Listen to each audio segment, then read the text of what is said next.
2 a partir do 11. Vamos ler a partir do 10. No Éden nascia um rio que irrigava o jardim, e depois se dividia em 4. O nome do primeiro é Pison. Ele percorre toda a terra de Havilá, onde existe ouro, e o ouro é bom. O ouro daquela terra é excelente. Lá também existem o bidélio, a pedra de ônix. O segundo, que percorria toda a terra de Cuxi, é o Gion. O terceiro, que corre pelo lado leste da Síria, é o Tigre. E o quarto rio é o Eufrates. Amém? Fale comigo, Espírito Santo, traz revelação ao meu coração, à minha mente, sobre essa palavra. Queridos, o assunto sobre rio na Bíblia, sobre água, apontando para o Espírito Santo, é extremamente abundante. Talvez seja o assunto que mais tem tipologia na Bíblia, essa comparação entre o Espírito Santo e água, seja um rio, seja uma fonte, seja um ribeiro. A Bíblia em toda ela, desde do Gênesis ao Apocalipse, nós temos textos, Deus se revelando, glória a Deus, aleluia, se revelando, mostrando o seu querer, a sua vontade, a ação do seu Espírito, usando essas figuras de linguagem de água, para falar do Espírito Santo. E com isso Deus está nos dizendo o seguinte: é impossível viver a vida cristã sem o Espírito Santo de Deus. É possível viver na terra sem água? Impossível. Impossível. E também sem sol, é impossível. Então, quando a Bíblia traça esses inúmeros textos, em resumo, Deus está dizendo a cada filho dele, a cada filha, não tem como viver uma vida cristã abundante sem o mover do Espírito Santo. Um rio saindo do Éden, se a árvore está relacionado com a vida, é plausível dizer o mesmo a respeito do rio, porque em Apocalipse a árvore da vida aparece juntamente com o rio da vida, Apocalipse 22. O Apocalipse sempre vai casar, como fez Gênesis. Engraçado que é o primeiro livro e o último. Gênesis começa falando da árvore da vida e do rio. Ambos os símbolos, a árvore quanto o rio, são forças prevalecentes de uma vida íntima e profunda em Deus. Tudo no Éden começava a partir de Deus, e de uma forma manifesta, o rio falava do mover de Deus, e de uma forma presencial, a árvore dava testemunho da vida de Deus. Então, queridos, o cristão foi criado para viver uma vida, e uma vida abundante. O homem, o primeiro casal, dependia da árvore da vida e do rio que está no jardim do Éden, que todo teólogo vai concordar que é um símbolo do rio da vida, do rio do Espírito. E o Apocalipse vai dizer que do trono de Deus e do Cordeiro, no meio da praça tinha o quê? O rio da vida e a árvore da vida. É o início abundante e a consumação extremamente abundante. O conceito de rio é vital em toda a palavra de Deus. O Salmo 36, verso 8 e 9, vai falar sobre que a vontade de Deus, a vida mais profunda de Deus, são como os lençóis de águas, escondido ao olho humano, mas se buscado, é revelado e acrescentado no coração do homem. Quando a gente lê Êxodo 17, do 1 ao 7, a Bíblia diz que a água viva saiu da rocha. E esse texto ele é extremamente importante, porque todo ser humano tem uma rocha chamada alma.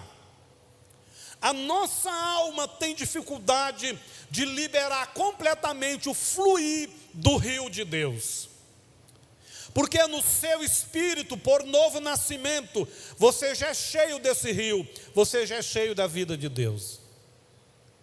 Mas por que eu não transbordo? Por que isso não é visível? Porque a gente precisa tratar a nossa alma. A nossa alma é semelhante. Já viu aquelas rochas que solta pedaços, tipo de uma casca? O mundo, o dia a dia vai gerando casca sobre as nossas emoções feridas. E a gente precisa fazer igual Moisés. Uma hora pegar o cajado, a autoridade da palavra, e dizer para a nossa alma: fica no seu lugar, receba da vida de Deus. E tem hora que a gente tem que falar a rocha da nossa alma: não vou fazer isso, não vou para cá, porque eu preciso do rio. Se eu obedecer a alma, eu saio do rio de Deus. E o conceito vai lá em Joel, capítulo 3, versículo 18, sobre o vale de Cetim. Diz que o que muda o vale são as chuvas de Deus.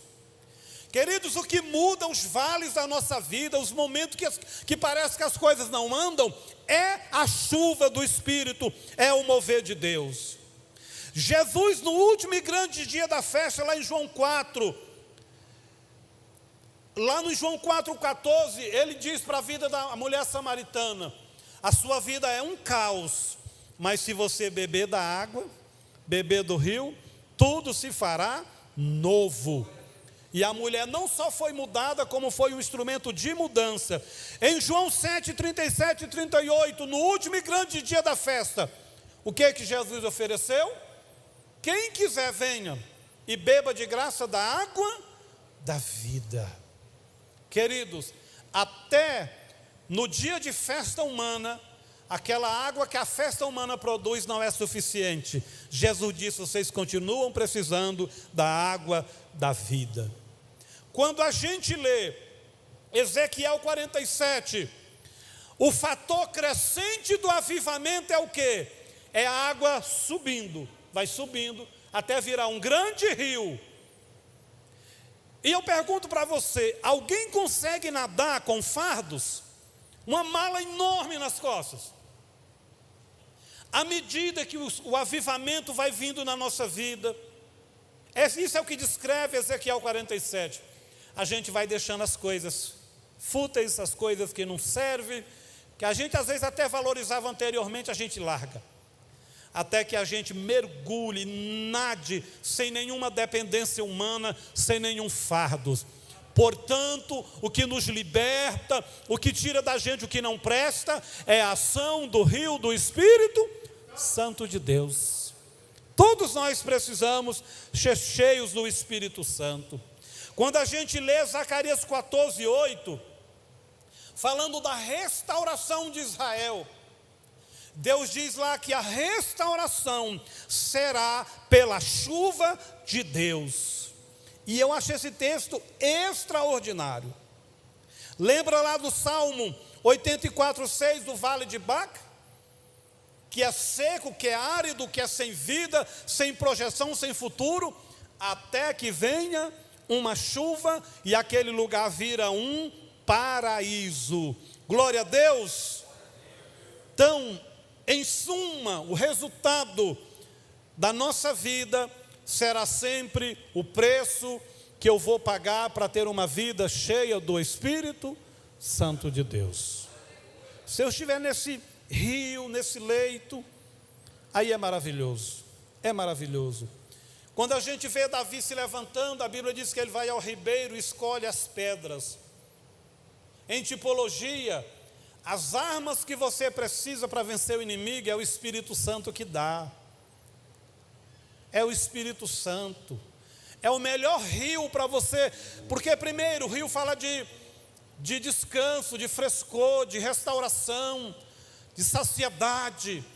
Então você quer armas para vencer na sua vida, seja empresarial, emprego, trabalho, casamento, criar filhos. Quem tem as pedras, as ferramentas que você precisa, é o Espírito Santo. Ele tem o que você precisa. Ele tem as palavras. Jesus disse aos apóstolos: quando vocês estiverem diante de reis, de autoridades, o Espírito que está no interior de vocês dará a vocês toda a instrução. Amém? Dará a instrução. Dará a instrução.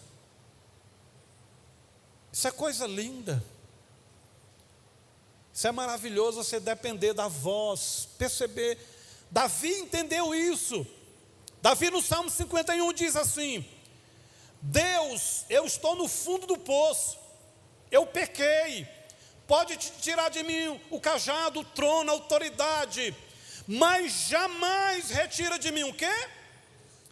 O gozo, a presença do Espírito Santo de Deus. Sabe por que Saul ficou louco? Porque o Espírito de Deus tirou a mão dele, tirou o seu espírito, e Saul entrou em desespero, em profundo desespero. E Davi tinha visto aquilo, falou: eu não quero passar essa experiência, eu dependo do Espírito Santo de Deus. Ó, é o meu não, isso aí? Jamais não sou do pastor, né? Ó, pode ficar tranquilo que Deus não quer falar com você pelo celular, viu? Ele vai falar pela mensagem. Este rio que sai do Éden é dividido em 4 braços, ou seja, possui 4 dimensões. Nós sabemos que o rio aponta para a obra poderosa do Espírito Santo de Deus, do fluir interior de Deus. É isso que nós precisamos. Lembra quando Paulo escreve dizendo que há uma paz que excede todo entendimento? Ele está falando desse rio. Algo que externamente o mundo está de perna para o ar, e você está em paz. Em paz. Sabe por que a carne fica desesperada para pecar? É porque o espírito está vazio do rio. Toda vez que você ficar assediado para pecar, lembre-se, o seu nível de vida de Deus diminuiu. Diminuiu. E como é que eu faço para restaurar, pastor? Enche a sua mente da Bíblia, lê a Bíblia todo dia e clama ao Espírito Santo. E clama. A palavra substitui as informações mentirosas na sua mente, e o Espírito traz a graça e a força. O primeiro braço, diga pison. Pison significa fluindo gratuitamente. O que Isaías 55 diz? A todos vós que tendes sede, vinde às águas, e vós os que não tendes dinheiro, vinde, comprai e comei. Sim, vinde, comprai sem dinheiro e sem preço, vinho e leite. Vinho e leite é uma linguagem figurada para definir vida sem morte. Você não precisa matar a vaca para ter o leite. Você não precisa matar a abelha para ter o mel. Você não precisa. Você não mata a planta para ter o vinho. Por isso que lá em Deuteronômio Deus diz: a terra que eu vou dar é uma terra que mana leite e mel. Deus estava querendo dizer o quê? Não haverá morte lá. Vocês não vão ter que morrer, transpirar, não. Porque o que eu dou é vida, não tem morte. Inclusive essa figura de Israel indo para a terra prometida é uma figura da igreja indo para os céus.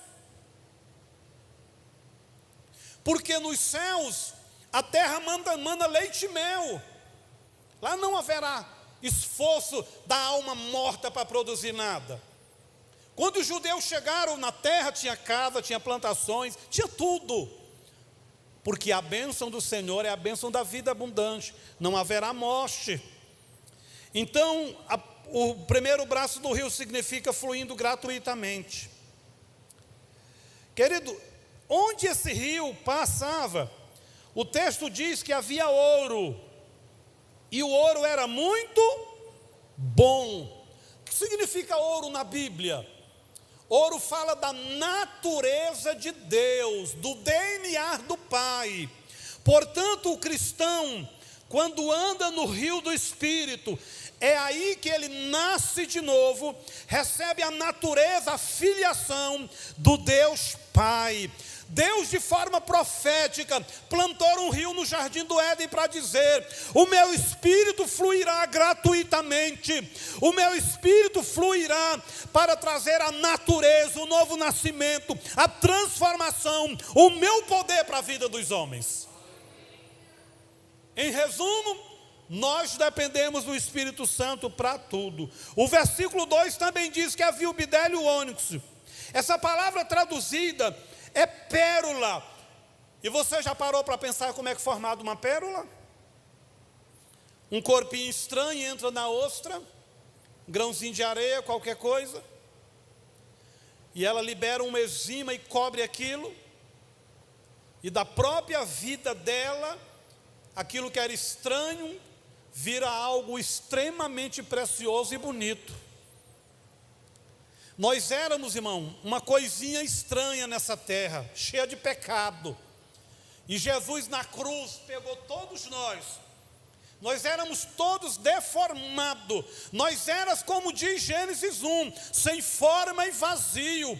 Nós não servíamos para o propósito de Deus. Nós estávamos inadequados espiritualmente.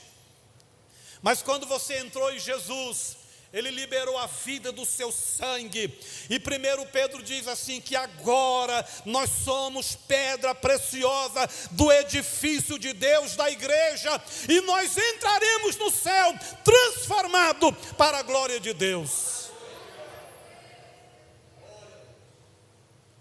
Nós não éramos nada até que o sangue, assim como a ostra liberou a vida, Jesus liberou, e agora você é pedra preciosa do edifício de Deus.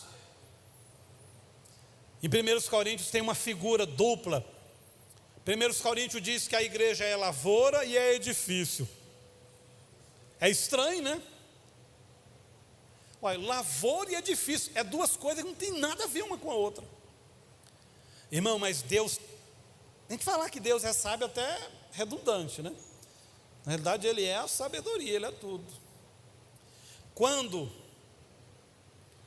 a igreja, ela realmente é lavoura e edifício. No aspecto de produzir, nós somos o quê? Uma lavoura. Sempre dando novas colheitas. E colheitas abundantes, porque nós estamos no Espírito Santo. É como lavoura que você dá o testemunho. É como lavoura que você é abençoador e abençoado. É como lavoura que você comunica o Evangelho com ações sociais, sendo bênção na vida das pessoas. Mas é como edifício que a igreja resiste o inferno e os demônios. As portas do inferno não prevalecerão contra a minha igreja, disse o Senhor. Não prevalecerão. Porque quando o diabo olha para uma igreja que ora, ele vê uma igreja que é um alicerce forte.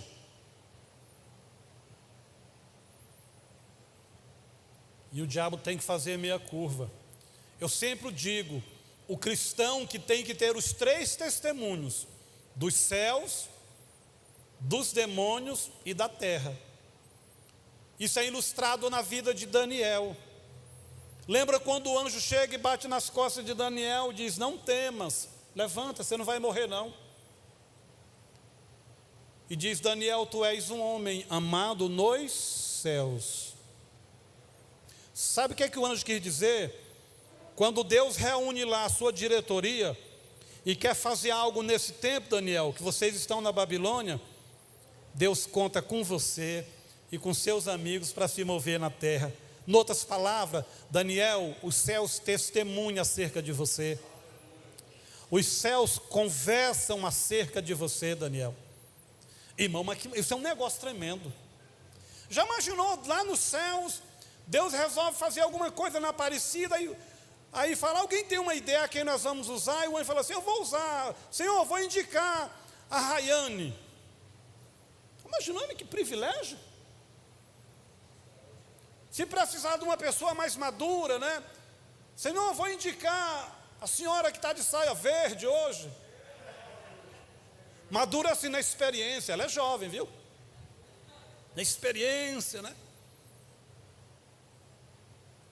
Então, queridos, os céus testemunhavam acerca da espiritualidade de Daniel.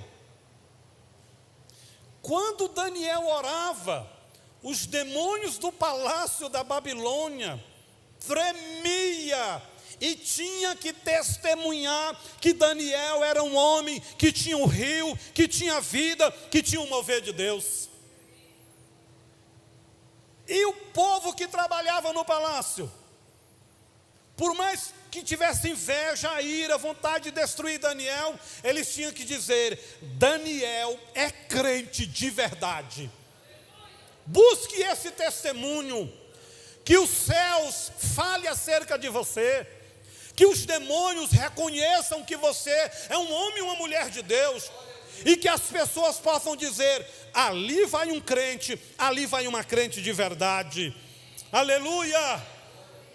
Então, queridos, aonde esse rio passa, ele gera transformação, ele gera pérolas preciosas para a glória de Deus. O segundo braço é o Gion. Gion significa a correnteza forte. Este rio vai para Cuxi, ou seja, a Etiópia. O fato de ir para Cuxi mostra o poder do rio, da vida para mudar aquilo que ninguém pode mudar. Jeremias 13, 23 diz assim, porventura pode um homem negro mudar a pele? Pode um animal que tem manchas decidir mudar? E ele diz, não, pois assim é Israel, incapaz de mudar-se a si mesmo, mas o rio de Deus muda tudo, muda tudo. Queridos, embora não possamos mudar a cor da nossa pele, ou seja, mudar a nossa natureza, a forte correnteza do rio de Deus muda tudo. Quem está na correnteza do Espírito Santo está na correnteza e jamais ficará preso em doenças, em maldição, em nada, porque o rio limpa, o rio te leva para onde Deus quer. Então, Gion significa correnteza forte. Olha que interessante, o Espírito flui gratuitamente, ele é forte. E em terceiro lugar, diga tigre, é o terceiro braço. A palavra tigre no hebraico é idekel, que significa rápido. Interessante, né? Eu fico impressionado como a Bíblia esconde nas suas entrelinhas essas questões. Então é um rio que flui gratuitamente, ele é forte, mas ele também é rápido. O que a Bíblia quer dizer com isso? Da pressa de Deus de fazer a obra. Irmão, no coração de Deus, a hora que a pessoa confessa a fé, a vontade de Deus é fazer dele um gigante na fé, um combatente super preparado. Mas muitas vezes a nossa morosidade, a nossa preguiça, uma série de coisas deixa a gente se arrastando. Olha, isso aponta para a obra do Espírito Santo em nós, que é tão forte, tão rápida, que se permitirmos ao rio de Deus mover, nós veremos mudanças extraordinárias. E diz que esse rio vai para a Síria. Você sabe o que significa a palavra Síria? Lugar plano. Lugar plano. E eu acho isso interessante, porque isso quer dizer que o rio inundava toda a terra. Lembra qual era a chave do ministério de João? Eita glória! Lembra qual era a chave do ministério de João? Diga comigo: aplanar a terra para o avivamento.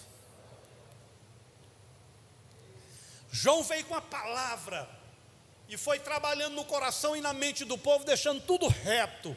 Quando Jesus manifestou, irmão, foi uma obra extraordinária, porque veio, tudo estava pronto para o rio mover.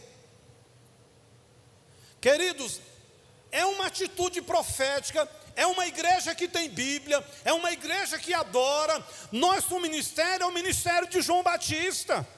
Aplanar corações e mentes para quê? Para que haja uma chuva de avivamento, de prosperidade, de cura, de libertação, um operar poderoso de Deus. Esse foi um ano difícil no mundo, mas foi um ano que nós colhemos bênçãos extraordinariamente. Semana passada um empresário me mandou um vídeo da empresa dele. Eu falei: cara, como Deus é maravilhoso. A loja bombando, o estoque lotado. E eu fui lá orar muitas vezes, olhava lá para uma prateleirinha, irmão, com meia dúzia de coisas assim. Mas eu vi tanto esse empresário como o pai dele profetizar: Deus vai nos levar a coisas grandes, extraordinárias. E levou na hora mais improvável. Mais improvável. Irmãos, quando a gente faz as coisas na direção do Espírito Santo, não tem esforço. Você não se desgasta. Você não adoece. Sabe qual é o primeiro grande resultado da oração, da dependência de Deus? É que enquanto você espera, você é consolado e não se desgasta. Orar é tão precioso, depender de Deus é tão precioso, que você não tem nada na mão ainda, não tem a bênção, mas você está consolado e sustentado até que a bênção se manifeste e chegue. E por último, o quarto braço, diga Eufrates. Eufrates no hebraico significa doce e profundamente fértil, frutífero. Olha a dinâmica da ação do Espírito Santo. Primeiro, ele flui gratuitamente. Segundo, é uma correnteza poderosa, forte. Terceiro, ele é rápido. E quarto, ele é doce e profundamente fértil, frutífero. Então, começa e termina onde? Na bênção de Deus. Queridos, nós não podemos chegar ao final do ano e dizer: Deus que amargou, Deus que trem ruim. Não, não vai chegar assim. No dia 31 você estará aqui com a sua família para celebrar, em nome de Jesus. Nós seremos extremamente frutíferos, sem dor. Nós perceberemos a doçura do Espírito, do reino de Deus. Paulo diz que lá em Romanos, que o reino de Deus é um gozo no Espírito, que as demais coisas não muda, não pode ser a nossa fonte, o nosso gozo. O reino de Deus não é comida nem, mas é gozo e paz no Espírito. Porque comida, casa, essas coisas se tornam secundário. Porque o gozo, a vida de Deus, a unção. O Antigo Testamento, irmãos, eu acho isso aqui interessante demais, ó. O Antigo Testamento deveria oferecer frescor através do rio de Gênesis 2 para toda a terra.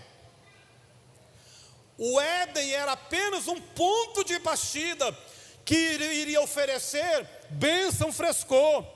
A rocha ferida deveria saciar toda a nação de Israel no Antigo Testamento, no deserto. Em João 7,37, Jesus se revela como um novo leito do rio para encher a vida dos crentes, amém? Se coloque de pé. Era impossível alguém estar no jardim do Éden e estar infeliz. Era impossível alguém estar andando debaixo da nuvem, tendo pão, tendo água, e estar infeliz. Tudo que o ser humano precisa, Deus já fez. Jesus é o tudo que eu e você precisa. Jesus é o tudo. Jesus é o tudo. Jesus, o Evangelho de João revela a supremacia de Cristo. Ele é absoluto em todas as áreas para a nossa vida. No Evangelho de João, ele não oferece coisas, ele oferece o Senhor Jesus.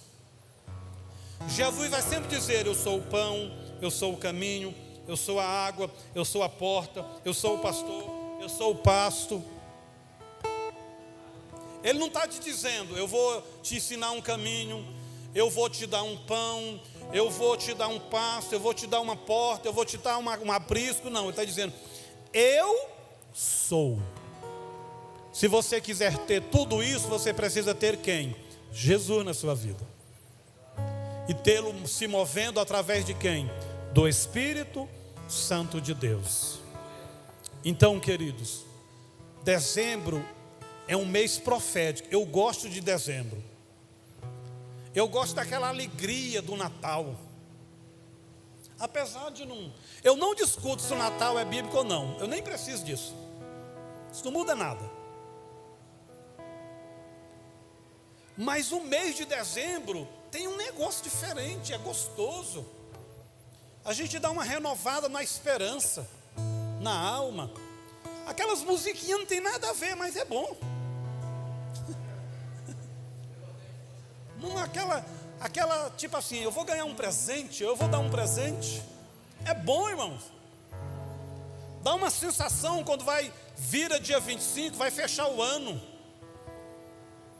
E eu te digo, nós vamos fechar o ano conquistando muitas coisas ainda, em nome de Jesus.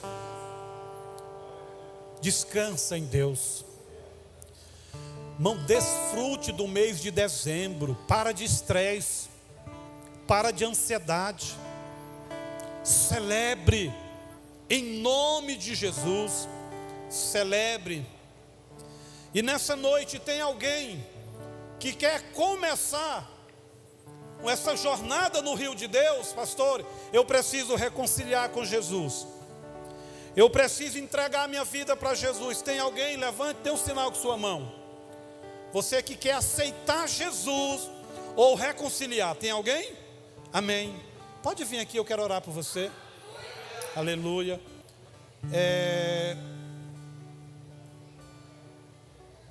Jesus do céu. É você mesmo que está nos adolescentes. Vem aqui com ela aqui, ó. Só Jeová, né? Rayane. Tem mais alguém? Pastor, eu preciso fazer um concerto com Deus. Eu preciso entregar minha vida para Jesus. Tem alguém? Vem, Alba. Tem alguém aí? A igreja pode estender as mãos? Vem, ó. Glória a Deus. Aleluia. Tem mais alguém? Pode vir ficar com ela aqui, ó. São duas vidas preciosas, irmão. E Deus tem esse rio para elas, que vai mudar o coração, a dor, vai trazer possibilidades de Deus, o gozo de Deus. Irmãos, eu lembro a noite que eu aceitei Jesus, parece que tirou uma tonelada das minhas costas. Uma tonelada. Tem mais alguém nessa noite? É noite de salvação. Você já fez a decisão, minha irmã? A confissão já? Eita, glória a Deus. Tem mais alguém? Não precisa ficar com vergonha, nós estamos em família. Em família. Você que nos assiste pela internet, pode fazer isso na sua casa. Dê um sinal com sua mão, Deus vai ver. E você pode se consertar e buscar a Deus. Estenda as mãos para cá, igreja. Pai, nós abençoamos as tuas filhas. Que esse rio, que o teu Espírito mergulhe, Senhor, profundamente, limpando a alma, a história. Deus, removendo toda maldição, todo pecado. Como igreja nós declaramos elas ligadas ao teu trono, à tua presença, cheias do Espírito Santo, cheias de Deus, Pai. Transforma tudo para a glória do teu nome. Recebe as tuas filhas, perdoa elas em nome de Jesus, cobre-as com o sangue de Jesus, escreve o nome no livro da vida e que jamais elas saiam da tua presença. Cuida, Pai, das tuas filhas, para a glória do teu nome. Você pode aplaudir o Senhor.